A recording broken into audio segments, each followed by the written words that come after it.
लगातार हमारा गुस्सा बढ़ता जा रहा था और इसी बीच प्रार्थना सभाओं में गांधी जी हिंदू मंदिरों में कुरान की आयतें पढ़ने लगे। हिंदुओं ने इसका विरोध किया, लेकिन मैं गांधी जी से पूछना चाहता था कि अगर कोई हिंदू मस्जिद में गीता पढ़ता तो क्या रिएक्शन होते हैं। गांधी जी के खिलाफ प्रोटेस्ट करने के लिए मैंने और आपटे ने लगातार आंदोलन किए। गांधी जी के खिलाफ खुलकर निंदा करने के लिए हमने एक जुलूस निकाला। इस बात की खबर जब अगले दिन वीर सावरकर ने पढ़ी तो उन्होंने हमारे काम की सराहना की, लेकिन मुझे निजी तौर पर दोषी ठहराया और कहा कि इस तरह की अराजकता फैलाने का तुम्हें कोई अधिकार नहीं है। ये काम शांतिपूर्ण ढंग से भी हो सकता है। उन्होंने मुझसे कहा कि मैं इस तरह से कांग्रेसियों की सभा समाप्त करने की तुम्हारे कदम को सही नहीं मानता। पर्सनली तुम गांधी जी को पसंद नहीं करते हो, लेकिन इस कारण तुम किसी पार्टी और किसी सभा को भंग नहीं करोगे। उन्होंने किसी भी दल द्वारा ईगल एक्टिविटी किए जाने का सख्त विरोध किया। इसके बाद दूसरी सबसे बड़ी घटना घटी जब बंटवारे का डिसीजन लिया गया। हिंदू महासभा अपनी शक्ति दिखाना चाहती थी और साथ ही कांग्रेस को बताना चाहती थी कि देश के प्रति सरकार का रवैया कैसा हो। अधिकांश नेताओं ने कांग्रेस के इस निर्णय की घोर निंदा की और पाकिस्तान के बनाए जाने पर आपत्ति जताई।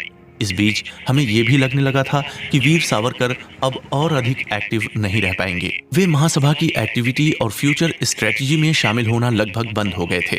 इसी बीच मुस्लिम कट्टरता अपने चरम पर पहुंच गई थी और पंजाब के कई हिस्सों में हिंदुओं के सताए जाने की खबरें आने लगी थीं। बिहार में मुस्लिम विरोधी हिंदुओं पर गोली चलाई गई, मुकदमे चलाए गए और ये सब कोलकाता और पंजाब में भी जारी था।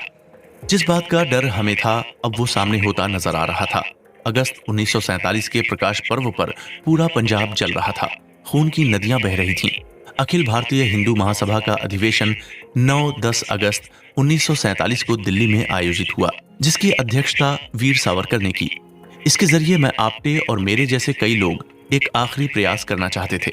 हम चाहते थे कि महासभा के सभी टॉप लीडर जैसे वीर सावरकर, डॉक्टर मुखर्जी, LB भोपाटकर जैसे लोग हमारी आक्रामक शैली पर यकीन करें और उसे ऐड करें। लेकिन महासभा से जुड़े इन सभी टॉप के लीडर और इनकी कार्यकारिणी ने हमारे सुझाव को मानने से इनकार कर दिया।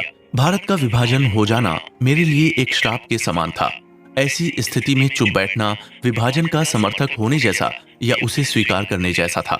15 अगस्त 1947 को वीर सावरकर से राष्ट्रीय ध्वज के रूप में पहिए वाले झंडे को लहराने की अनुमति मांगी गई। साथ ही गुजारिश की गई कि पहिया वाले तिरंगे झंडे को ध्वज के रूप में मान्यता मिले, लेकिन यहाँ भी गांधी जी ने हिंदुओं के साथ विश्वासघात किया।